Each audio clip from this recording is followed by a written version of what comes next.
వైఎస్ఆర్ అభిమానులందరికీ నేను రఘునందన్ రావు చేసేటువంటి విజ్ఞప్తి. నిన్న భారతీయ జనతా పార్టీ రాష్ట్ర కార్యాలయంలో జరిగినటువంటి ప్రెస్ మీట్లో ధర్మం గురించి కేసీఆర్ గారు మాట్లాడుతున్నటువంటి మాటల గురించి, ఆ కుటుంబానికి సంబంధించినటువంటి కొన్ని అంశాలని మీడియా మిత్రులతో మాట్లాడుతున్నటువంటి సందర్భంలో కేసీఆర్ గారు గతంలో రాజశేఖర రెడ్డి గారి గురించి మాట్లాడినటువంటి ఒక మాటను గుర్తు చేస్తూ ఆ కుటుంబానికి నేను హెచ్చరించినట్టు చెప్పినాను. అయితే ఆ పదం వల్ల వైఎస్ఆర్ అభిమానులు కొంతమంది నొచ్చుకున్నట్టు, నేను వైఎస్ఆర్ గారిని తప్పుగా మాట్లాడినట్టు కొంతమంది మిత్రులు నాకు ఉదయం నుంచి కాల్ చేసి చెప్పడం జరిగింది. నేను ఎప్పుడు కూడా రాజశేఖర రెడ్డి గారిని కానీ ఆ కుటుంబాన్ని కానీ వ్యక్తిగతమైనటువంటి దూషణలు కానీ కించపరిచేటువంటి రీతి లోపల కానీ మాట్లాడలేదు.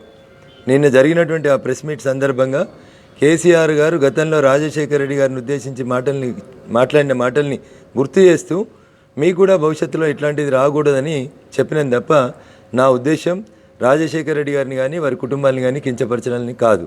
కాబట్టి రాజశేఖర రెడ్డి గారి అభిమానులందరికీ నేను చేసేటువంటి విజ్ఞప్తి, తప్పుగా ట్రోల్ చేయకండి. నేను ఎప్పుడూ ఆ మహానాయకుడిని కించపరచలేదు. వారు చేసినటువంటి పథకాల గురించి నేను చాలా సందర్భాల్లో గతంలో మాట్లాడినటువంటి విషయాలు మీరు గుర్తు చేసుకోండి.